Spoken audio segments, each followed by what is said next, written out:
Okay, so people just joining there, so we'll continue letting people in as they join. So you're all very welcome to our July in the Veg Patch. Hope everything is good where you are, and that I hope the sun is shining a little bit more than it is here in Waterford. The last few days have been pretty abysmal. Joined as always by Richard, our head grower here in GIY. Be talking today about watering and managing your crops. So I suppose that's probably pretty much the focus for this time of the year. We've kind of moved beyond that phase of sort of transplanting, seed sowing, all that stuff. It's really about managing the crops in the ground at this stage. So we've got lots of questions have been sent in advance by very organized people. And I've also welcome any questions that you want to throw into the chat. And we'll be going up until about just before 2 o'clock. So, Richard, I suppose we probably should start by spending at least 5 minutes bitching about the weather. Feels like the most appropriate thing to do at this stage. I'm not going to. It's as I was saying the other day, it's a summer for growers. Possibly a little bit more difficult for amateurs. But no, it's not the worst at all. Last year was unbelievably bad. We had the scorching June when you're trying to establish plants, and then it never stopped raining in July, which the blight went berserk and so on. But this year, there's been a lot of careful management needed and nursing crops through. But for many crops, like traditional Irish ones like cabbage, kale, carrots, beet, the weather's grand, really. And the regular rain with sun in between has been pretty good. It's anything likes it a bit warmer. Tomatoes are crawling in. I should be picking out the tunnels in GIY now. A good 10 kilos a harvest, and it's more like 1 or 2 kilos a harvest. Everything outside, talking to other growers the last week or two, we all agree it's about 3 weeks behind with the cold, wet spring. But it's getting there. But whether we get many pumpkins and so on off will depend on whether the sun comes out a bit more. And the cooler temperatures are the problem for anything that likes it warm. But I've had worse years anyway. Yeah, that's interesting actually, now that you say it. I mean, I think it's a generally fairly miserable summer so far. I think most people would accept that. But that when you kind of break it down like that, it's probably pretty reflective of my own veg patch at home, which is like the beetroot, the carrots, the brassicas are all doing very well. But the ones you mentioned that are not doing so well, I think it's the same for me. Like tomatoes, I've had a handful of red tomatoes, and that's about it so far. Cucumbers have been pretty good, in fairness, but then things like squashes, pumpkins, I feel like beans are pretty slow. Would that be fair? Peas and beans. Yeah, well, they're all beans, very much. Not the broad beans. They'll grow at any temperature, but French beans, runner beans, they like the heat. And so they're not doing growing very fast, Yeah. And I find my onions are very bad this year. I don't know if you actually, I don't know if you remember, you gave me a tray of onion seedlings which have done very well, and tragically my own ones that I sowed from seed myself have done terrible, which makes me feel really bad, because usually I get to like lord it over you that something went well for me and not for you. But any thoughts on why that might be? Is that like a timing issue? Yeah, as you know, Mick, the physiology of onions is one of my favourite topics, but they need very early sowing because they're totally day length dependent. So if you need lots of leaf on by about mid-June. The day length reaches that, they basically stop producing leaves. They feed the growing bulbs.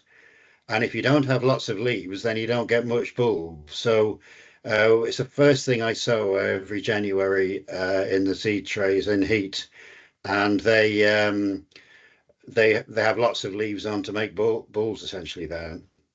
I think I did sow them the same time as you, but or shortly thereafter. But I have a funny feeling I left them in the trays too long. Could that be a thing? I was delayed planting Yeah, away. they need done, as it were, in terms of, as soon as they're ready to transplant, get them Yeah, out. If they get yeah. a check, they don't like that at all. What about garlic? Has it been an okay year for garlic?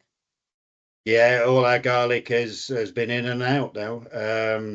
It all goes in the kitchen green, and then I can use that ground again for sowing French beans. They've been sown through Yeah, June.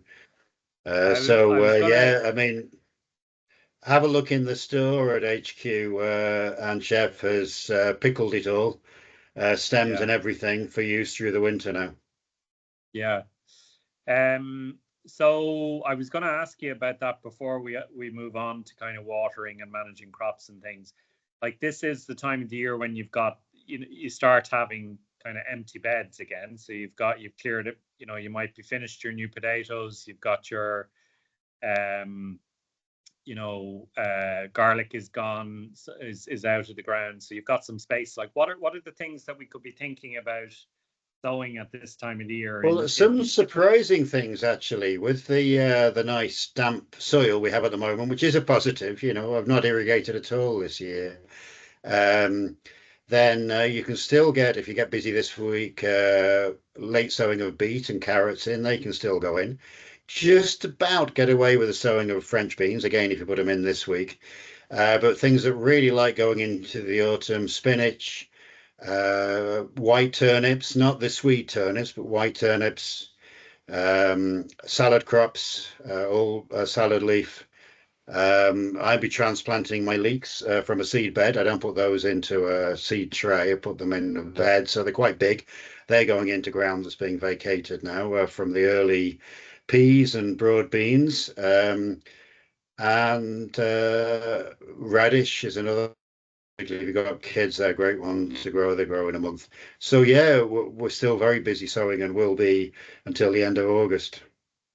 Okay, so make the most of the available space, I think, is the point. I think we often Yeah, within your uh, rotations, yeah, I have quite a detailed rotation. You don't want to be putting brassicas everywhere and running the risk of club root problems and so on. But yeah. yeah, if you get a bit organized on your plot, you can get things out well into the autumn.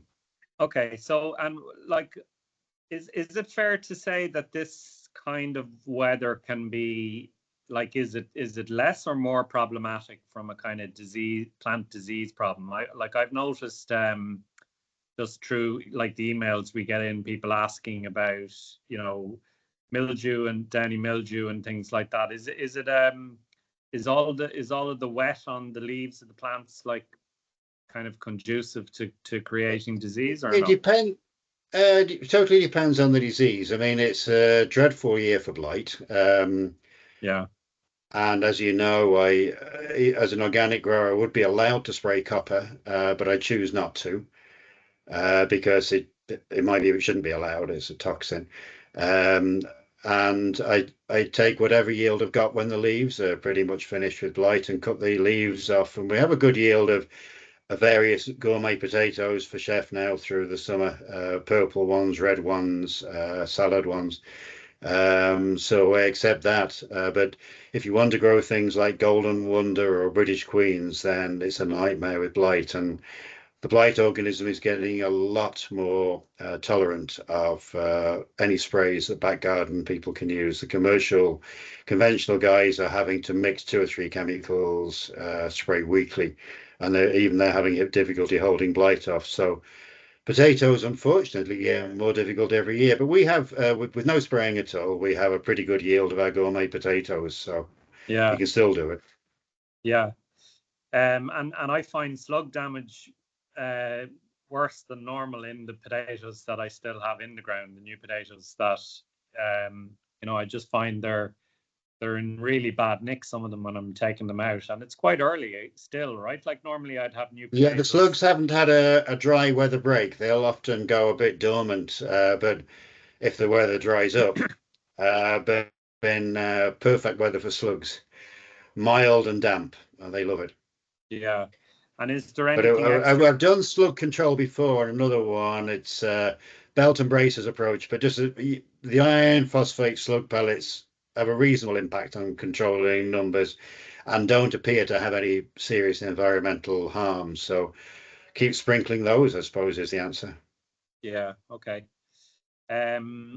So all right, well, let's talk a little bit then about some of the questions that we've got in here. So there's a couple in the category of kind of watering. I mean, you said you haven't had to water outside. I watered probably about a month ago or 6 weeks ago. There was something, seedlings and things like that. But generally speaking, we don't need to water much outside at the moment. I guess some of the questions here are about, like, how do you know whether the soil is got enough moisture in it? Get your hands in there and have a look. I mean, this year there's been no need to water outside unless, I mean, I've timed all my transplanting and my sowing to go before rain's due. So I make the bed in the soil when it's relatively dry, sow seed or transplant, and then the rain comes straight after. But obviously, I'm 7 days a week at the moment, but full Yeah, time at it. So yeah, I can time it if you've only got weekends order to work at. It's a bit harder, but try and time it with the weather. But seedlings might need a little bit of watering to get the surface wet. But just watering in general, before we answer specific questions, it's a thing that even quite good domestic gardeners can get hopelessly wrong. Um, if anybody here is from a culture like Africa or Australia or various states in southern states of America, then they will know about watering. Remember, the soil stores a lot of water. If you have a well-managed soil with lots of organic matter, then um, most crops in an average Irish summer don't need much watering. There's specific times when you transplant or when you sow seeds when you do need to just get the area around the plant or around the seeds moist. But the soil can hold about 30 or 40 litres per square metre quite happily, which will grow most plants. And if a plant is growing roots after you're transplanted, it's exploring new areas of soil, effectively mining the water that's in that. And it's not until you've got a full mature plant that they've really run out in the supply that they have from the spring onwards. And just putting a little bit on the surface is only, you do that for seedlings, but for mature plants is a waste of time. Generally, applying less than 10 litres a square metre is a waste of time for mature crops. You want to be going in there with 20 litres a square metre, really. If they need it, then they need a fair bit. But that's a huge tomato, amount, like, isn't it? Like, that's like a watering can's 10 liters. So you're saying like 2 watering cans per square meter. yeah, that's obviously in the glass house or tunnel. It doesn't rain. You're in control of the whole lot, and you you can water. Well, I've done trials. You can actually get away just about with watering every 2 weeks, but watering every week, I water once a week with a trickle hose in the tunnels, and I put out 30 litres per square So metre. so you've probably measured it, but like, how do you know how long to leave the hose on for then once a week? Well, when you buy it, it'll tell you the seepage rate, Oh, how many liters per length of hose per hour. And I mean, so if you buy it, it'll tell you that. In terms of cans, I mean, it's quite straightforward. A can is 10 liters. And for the two small glass houses, I just water those by hand. And twice a week, I put on 15 liters a square meter. because it's very hard if you're putting it all on in one go. I mean, you could do that over one day in the morning and followed by the evening. But if you're doing it in one go, the water would run everywhere a bit. But you can easily get 15 litres per square metre on in one go, and I do that twice a week. So it's very straightforward, really. So, like I have a big tunnel at home for tomatoes, and I have the seep hose in there. Like, what's a good? I have no idea what the seepage rate in my hose is, and nor do I want to know. I have told you, mate, but you're getting forgetful. Yeah, but how long do I need to leave it on for? If you have one line, and the people at home don't, you might have a different type of seep hose which requires different, length of time. The one we use, the seepage rate, if you have one line per row, so that's two, one up, one down per bed, with a double row of tomatoes. I put it on for 4 hours. That's it. 4 hours a week. Yeah. Right. Okay. That makes sense to me. That's easy, and that could be 2 hours twice a week, presumably, if that suited you better. Because I find the place gets completely flooded if I leave it on for longer than that, and that's presumably. You've not been working hard enough on your soil, then, Mick. Really, not getting proper drainage. You need to get your pickaxe out and your spade over the winter and break up the soil. Because the more rooting area they have, obviously, the more storage of water you can have, the deeper the soil. Yeah. And what if I wanted to follow a no dig? Well, that's fine. You break up the soil first, and then as long as you don't jump up and down on it, you're grand. It will stay broken. Okay. So, and what if you don't if you don't have a seep hose, right, and you're not very good with square meters? What per tomato plant? Because one of our questions actually from Sheila here was, what is the best way to water tomatoes in a glass house? So what do you need to get? I've seen people using kind of upturned milk cartons in the soil beside the plant to get water down deep to the roots and things like that with tomatoes. Is that a good idea? Bit of a waste of time, in my view. You just have the soil nicely worked so that water drains in, and if you give the question about people who aren't very good at knowing what a meter is, if you have tomatoes at normal spacing, then one can to two plants is about right twice a week, and right. you can. So that's 5 liters per plant. Then you're saying one watering can between 2 tomato plants. Yeah, it's about right with a normal spacing. Okay. And is it twice a week? Is it true to say tomatoes are deep rooting, so you want to try and get water right down? I mean, there's no point standing there with the hose spraying the leaves, for example. Yeah, if you put that amount on, it will in a good draining soil, it will seep down. And you really want to keep the atmosphere quite dry in a tomato tunnel to control blight. Although you can get slightly better fruit set if it's damper atmosphere, but general rule, if you're trying to control blight, keep the atmosphere fairly dry. So you don't want evaporation from the soil surface. That's a waste of time. You don't want that. Although you do in a cucumber tunnel because you want the atmosphere damper to control mildew. But yeah, you want it to go through the plants and the root. Yeah. And not evaporate from the soil surface. So that's why you want to water less frequently and heavier, and then it goes down. If you come in every day and put a couple of liters down, a lot of that's going to evaporate rather than go through the plant. Yeah. So I love the way you say a tomato tunnel and a cucumber tunnel. I just have the one tunnel. So and I grow tomatoes and cucumbers. It sounds like you need 2 totally different environments for them. So how do I manage they'll be that? okay.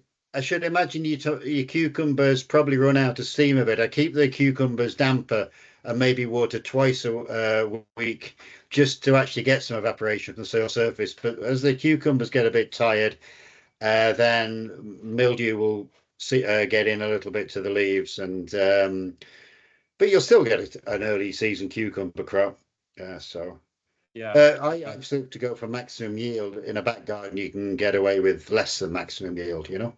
Okay.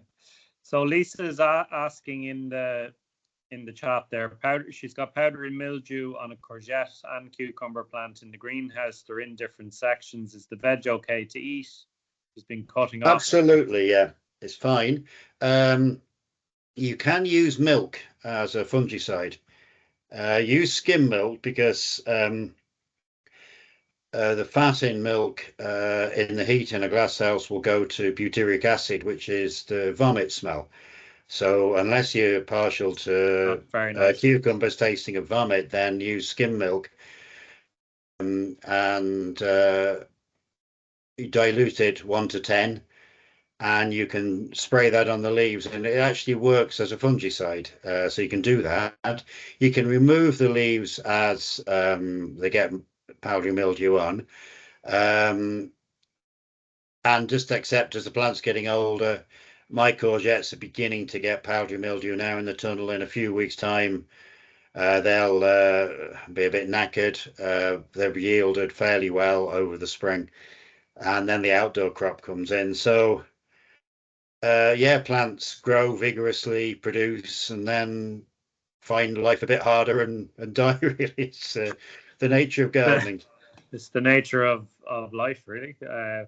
So what? Yeah, shall we get into philosophy then? Yeah. Yeah, well, we can. I mean, if we run out of things to talk to, I suppose. Okay. What is powdery mildew, as a matter of interest? Like, is it a fungus. A fungus on yeah, the... which likes, unusually for a fungus, likes drier conditions. So if you can keep it down a little bit on cucumbers and courgettes if you just sprinkle a bit of water on the leaves daily. Keep the leaves moister, and you won't stop it completely, but you'll discourage it a bit. Yeah. Okay. Aileen was asking about do her potatoes in raised beds need watering? So that comes back to that question from earlier on about, like, how do you know whether your plants are getting enough water from the rain or not? Get your hand in the soil, or I suppose when you're gardening a number of years, you just get a feel for it. But if you are watering potatoes, water very carefully. You don't want to get the leaves wet. That's how blight gets in the leaf. I mean, nothing which you can do about the rain outside. You can in a tunnel. So water at the base. If the soil's nice and moist, when you get your hand in there, you're grand. So there's other things commercial growers do. You can look at, if you're particularly interested, you can look at the Met-Éireann website, and if you go to agricultural data on there, it'll tell you what's called the soil moisture deficit, which is the amount of water you need to apply to bring it back up to full water holding capacity in the soil. That's so farmers and growers work on that. So if you're really interested, you could get into that. But if the soil's dry, give it a water. But if you are watering your potatoes, put down 20 litres a square metre, water heavy and water at the base of the ridges rather than on top of the leaves. Don't use a rose, just pour it out the spout. Yeah. So Natalie was asking, I think you addressed this earlier on, but blight prevention for organic blight prevention. So you were saying about copper is allowed, but you don't recommend well, organic growers can use copper. I don't, and sort of thing I've argued vehemently over the years, copper shouldn't be allowed for organic growers. It's just a historical anomaly in my view. But when I've done trials, copper spraying and not spraying, twice I had the sprayed potatoes going down faster than the unsprayed. Copper actually damages the leaves and makes it more susceptible for the next wave of blight coming in once the copper's drifted off or been washed off. Most blight is evolving incredibly rapidly now. Commercial growers are tearing their hair out. And I just don't think it's very effective, copper, anymore. So ignoring whether it's like environmentally sound or not, it's just not very effective some people have had some success using horsetail extract, equisetum, though I've never found it very effective. Basically, you grow a blight-resistant variety and cross your fingers on the ear and cut the leaves off when the leaves get too badly damaged with blight. Yeah. I've often wondered, like, how long does it take for the blight to travel from the leaves to the tubers? Like, is it days or weeks, or how? It totally depends on the variety of potatoes. Some are, Yeah. and there's two different measures to foliage susceptibility and tuber susceptibility. So just because the leaves go down doesn't mean the tubers are. You're generally okay with a biologically active soil to leave the blight to cover about half the leaves and then cut the foliage off at that point, because the blight doesn't go through the plant, it goes through the soil. But if you sprayed with fungicide, it goes through the soil an awful lot better than if you haven't sprayed, because the fungi that attack the blight fungus have been killed off by your spraying. So then you're in more trouble, really, if you spray badly. Um, but if you're going to eat the potatoes there and then, like with earlies, you can just dig them up whenever you want. If you've got a main crop in, you should leave them in the ground for at least 3 weeks after you've cut the leaves off, because you want two things to happen. You want the tuber to get a hard skin, and you want the blight spores, which are on the surface of the soil, to die off or be killed off by other fungi.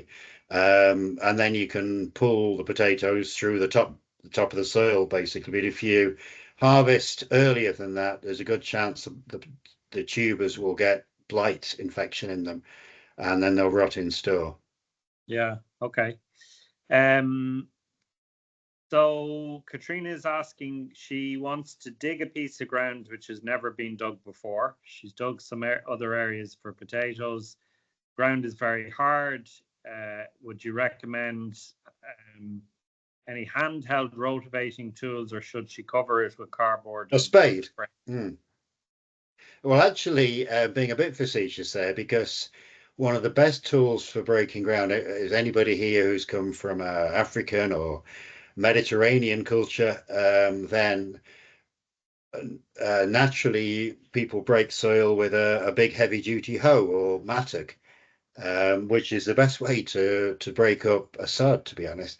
You can get mattocks from most hardware stores. But I saw that question earlier. They were saying, should they just cover the ground over the winter? Yeah, that's the way to do it.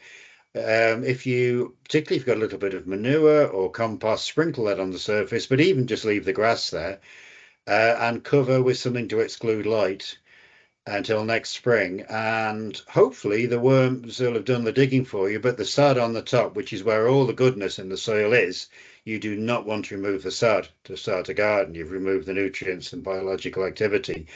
Then you'll be good next spring to get going. And then the initial breaking can be a bit back-breaking with a spade, or a hand rotavator won't even touch it, like where a sod was. But break it up with an African hoe, a mattock, is probably the easiest way to break the surface up.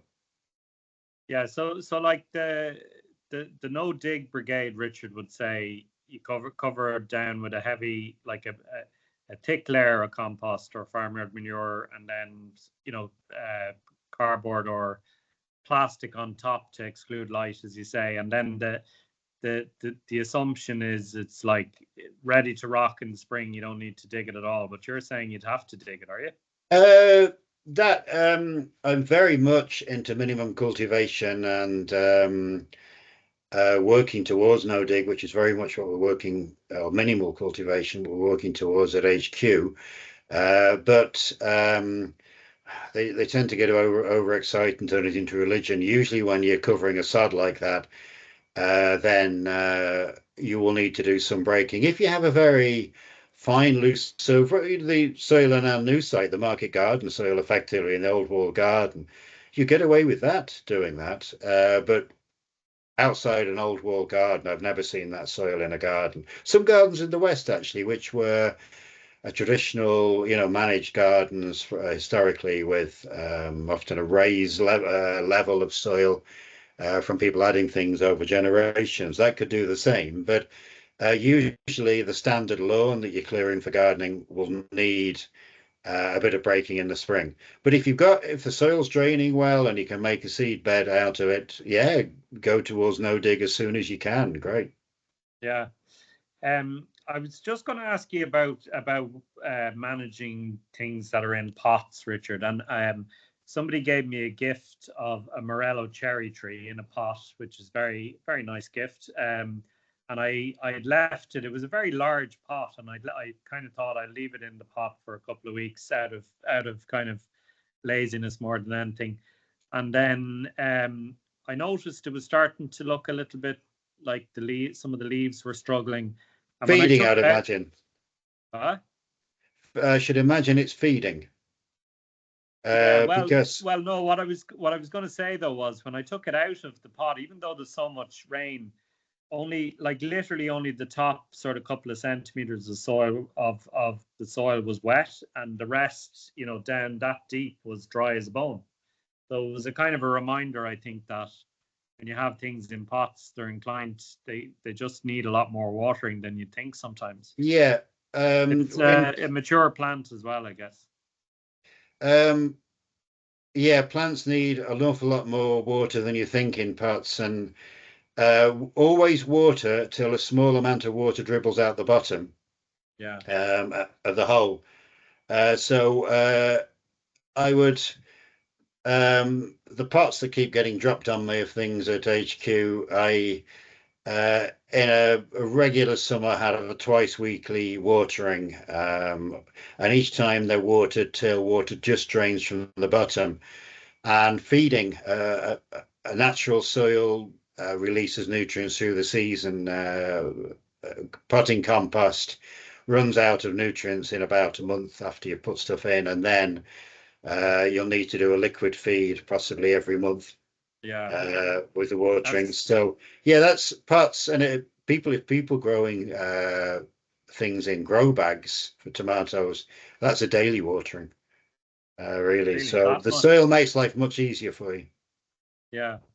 And tell me, do you think the morello cherry? I did put it into the ground actually because I was kind of worried it was dying off on me. But do you think it would grow in a pot, or does it need to be in? You have to be careful you don't lose your cherry, Mick.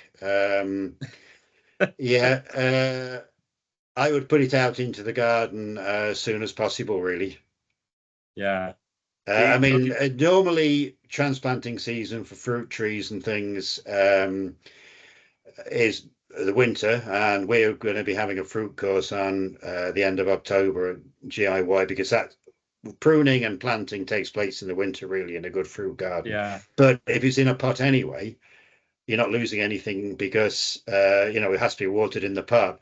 But don't forget about it when you transplant it. Keep watering it till the roots have got out, till the autumn. So yeah, the sooner the better, because then at least it'll be getting a bit of water seeping in from the sides from the soil around it. Yeah. Okay. I guess the other question I have at this time of the year, it seems to be a big issue for me at home at the moment, is fruit. So managing the crop when it comes to fruit. Like I guess the main thing at the moment is trying to keep the birds off your crops, isn't it, with netting? Yeah, well, we have our temporary fruit cages that go up for all our soft fruit. The Grow HQ there. We've virtually finished the soft fruit harvesting now. The last crop is black currants. They're being picked at the moment, and then there'll be a crop in a week or so's time. That'll be it. So then let's come off again. Yeah, and you'll be amazed how resourceful a blackbird can be to get at something like red currants. So make sure it's tucked in nicely and tied in nicely all the way around the edge. Yeah. Does it matter what type of net you use? I mean, you don't need a bionet for Oh like no, just standard bird netting. There's bog standard black netting which I've always used. yeah. It comes in rolls, and I make up nets for different things through the year. and so it goes up. We make a fruit cage, and it comes down again. I mean, it Yeah. can look very tidy and to have a permanent fruit cage in the garden, but I quite like for things like gooseberry sawfly to let the birds in the winter. To eat up the chrysalids and things in there, so they can be part of the cleaning up for you. And Yeah, that's I interesting. get we were clearing nets off the Worcester and Josterberries this morning, and the blackbirds are very grateful to come in and get the last sort of 500 grams that's we've missed in there. So it's nice to share what you've got, really. Let them in to eat the last of it. Yeah. Is there any feeding or anything needed on fruit over the summer, like things like strawberries or blueberries or Any anything what, like that? sorry? Any feeding? Feeding? Feeding, like if giving them a feed. Well, if they're in pots, certainly. But no, all the feeding I do is a good dose of our homemade compost goes on in midwinter. Yeah. Um, Okay. a, a couple of buckets per mature plant for blackcurrants and so on, and that's it for them. In the early days, I'd use a little bit of seaweed as well. That gives them a mineral touch. Any that are looking a little bit miserable, I might do that too as well. But yeah, once a year composts, and that's it. Yeah. I missed a question there in the chat from Ian earlier on. Apologies, Ian. It was related to, I think, our conversation around watering in the tunnel, and he's saying how damp should the soil feel in a polytunnel for tomatoes? So Well, if you're it'll be very damp straight after you water because once a week, and then it'll gradually dry out over the week. A lot of gardening books say you get blossom end rot, which is a physiological condition of tomatoes from irregular watering. You don't. It's not irregular watering. It's a regular water supply. If you got, I don't have a blossom end rot problem watering once a week. It's a good, healthy soil, so there's a big store of water there, and the plant's never struggling. So uh, I never even check the soil because obviously I'm not picking your tomatoes up. I know that putting 30 litres per metre per week, once a week, they'll be fine all year. So, people won't have a problem if they do that. Yeah, okay. No, that's probably a more useful rule of thumb anyway, I think.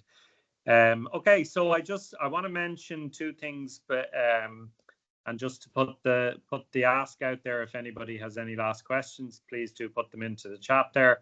I want to say for people in Waterford and neighboring counties, we've got our veg box scheme going live on Saturday week, not this Saturday, not tomorrow, but the 27th. And so if you're interested in subscribing for that, you can still do so for the next couple of days, but we'll be closing that subscriptions early next week. So Richard and his amazing team out in Curramore have been doing all the work, getting the veg ready for the boxes, and you sign up for a weekly box and collect it from here in Grow HQ on a Monday. Susanna has just put the link to subscribe in the chat there, which is very handy. Thanks, Susanna. And the other thing I want to mention is that we have a course coming up also on the 27th with the world-renowned seed saver Madeline McKeever from Brown Envelope Seeds. Yeah, She'll be she's after very working. good. Very good. Yeah, she's phenomenal and does incredible work with her company Brown Envelope Seeds, but just an absolute mine of information. And there's still some places available on that course, so please do have a look at that and consider coming down to us. It's a full day course and includes lunch as well, so it should be a great day out. So that's coming up soon as well, and loads of really interesting things happening in Grow HQ over the summer. We have our new shop called Larder, which is a refill store, so you can come in and stock up on beans and grains and flour and all that stuff with zero And packaging. fresh veg, yeah. And fresh veg next week for the first And time. eggs from September. Very exciting.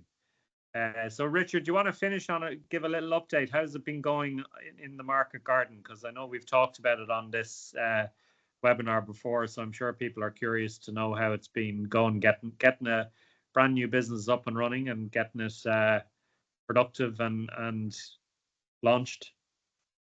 Yeah, it's exciting and tiring, I suppose, is the way to describe it. A lot of things to get going. We didn't know whether we would be able to meet the deadline for the veg box with the horrible wet spring we had, but we've managed to get going. There's a good range of healthy looking veg. It's lovely soil. So stuff comes out bright and green, as I'm sure people with boxes will appreciate next week. And it's thriving. I mean, it doesn't look very appealing now because everything is covered in nets for the pheasants. But you lift the net off and you have an instant bright green crop underneath it. So lots of stuff coming off, and thankfully it's going to be going into boxes, not pheasants. Pheasants were a little bit unexpected as a pest, I think, but yeah, we've had to net very heavily, haven't we?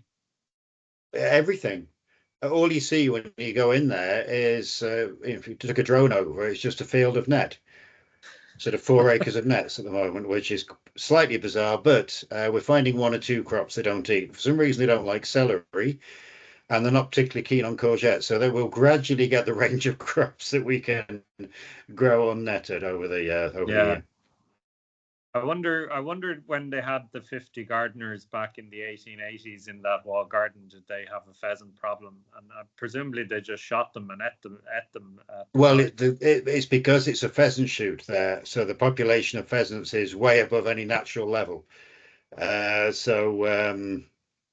We have actually next door to the garden is the All Together Now festival next week. So I'll be busy hoeing while over the fence people will be busy partying, really. But there we go. So, but we all know that I know that you're kind of an old rocker, Richard. So you'll be, I suspect you'll be sneaking out to have a look at some of the bands and stuff.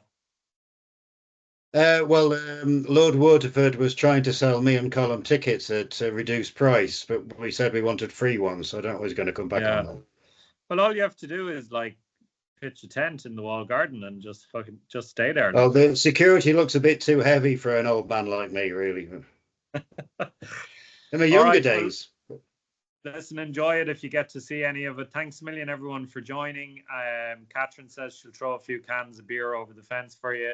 So enjoy that, Catherine.